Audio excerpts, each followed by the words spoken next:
Well, guess what, man? It's about time they start paying their fair share. The idea anybody needs 100 rounds and a rifle. By doing one of these things, we save the government billions of dollars.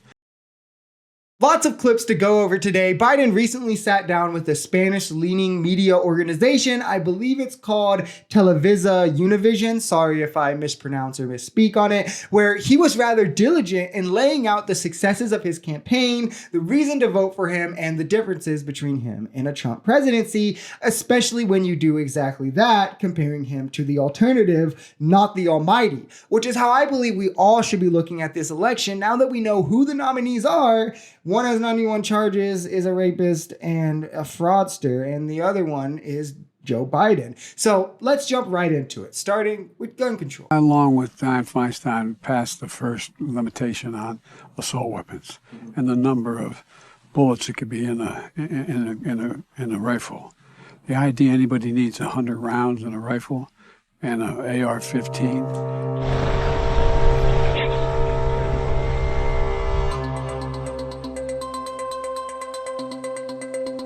I was out in Uvalde. I met with every one of those families. I spent 4 hours with them.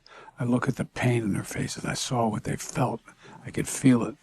And the idea that, and you know, his phrase on another context where there was a mass shooting, I think it was in El Paso, they said, what to do? I said, just get over it. He's exactly right. After a shooting in Iowa, instead of pressing for stricter gun laws or some resolve to gun crime, Iowa, by the way, having some of the weakest in the country when it comes to gun laws, not even requiring a permit, he told the victims that they should get over it, you know.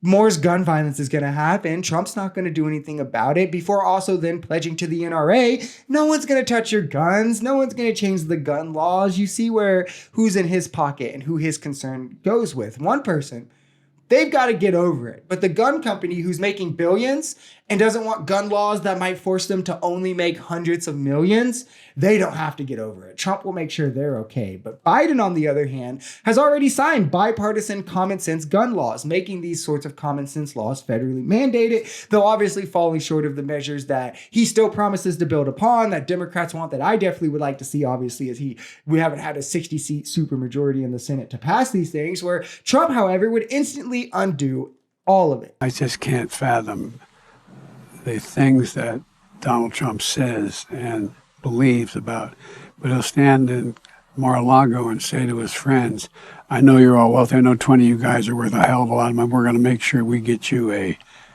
tax cut. And they're all cheering. Well, guess what, man? It's about time they start paying their fair share. He is again exactly right here. Our tax structure needs to be structured progressively because taxation itself is inherently regressive in the way that we currently do it, at least. And that's exactly why a flat tax would be completely ridiculous. Lower income families then would be paying the bulk of taxes, much, much larger shares than we're already seeing in terms of the difference between what they're paying off their income and what the top 1% is paying off their income. It's simple. As you gain more money, you don't use as much on everyday things, and you also don't garner income in the same way. A lot of your money goes into investments, things that you also have more things that you can use to write off on taxes. You can get capital gains, more ways to where your money is getting taxed less, which is why we already effectively see the top classes paying lower percents of their income than middle-class citizens. I mean, under Trump, there were Fortune 500 companies who are getting tax returns back, getting money back instead of having to pay. By doing one of these things, we save the government billions of dollars. Just the passage of the first piece of this legislation over the next 10 years, by changing the amount of money they can charge for insulin, it's going to save the government $160 billion. You hear me? Cut the deficit by $160 billion. Because that means instead of paying $400, the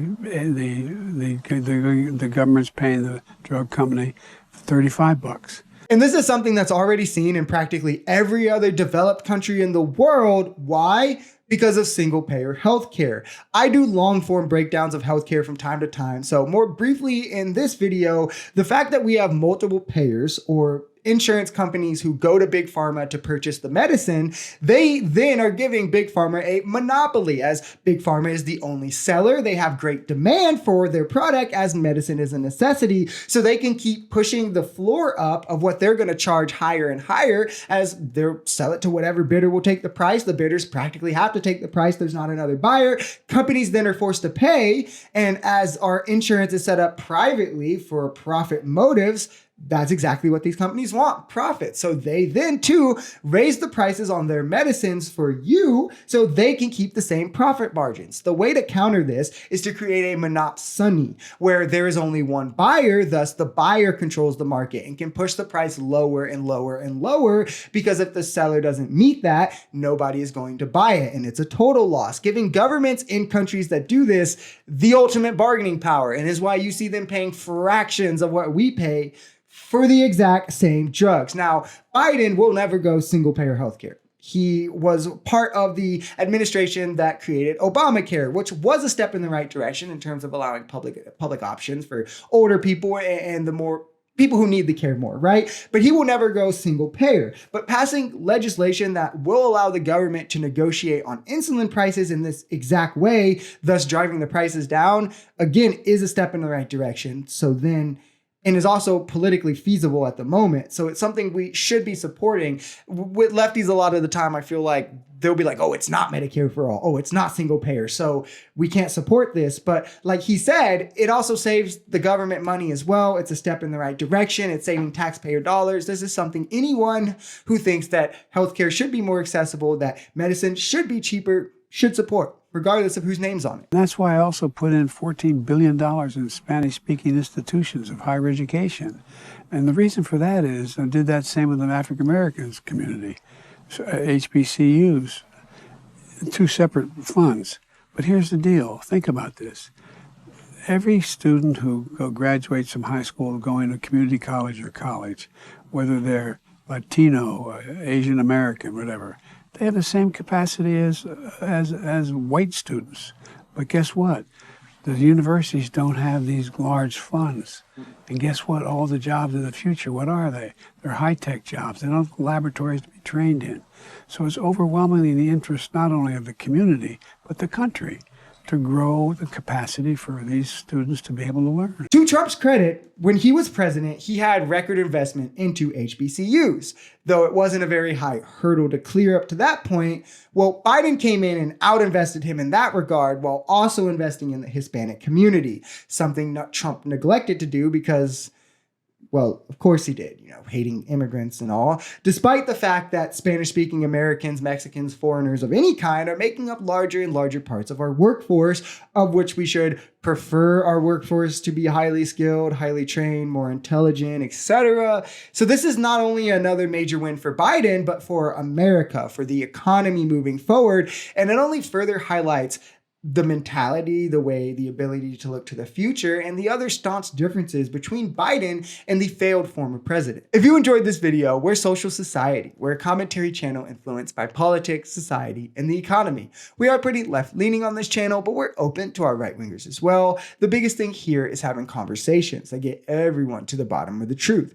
If that sounds like something that could interest you, consider smashing that subscribe button, leaving us a like, or even commenting on this video. We even have memberships available as low as $3 if you'd like to support, because the only way we become a society is together.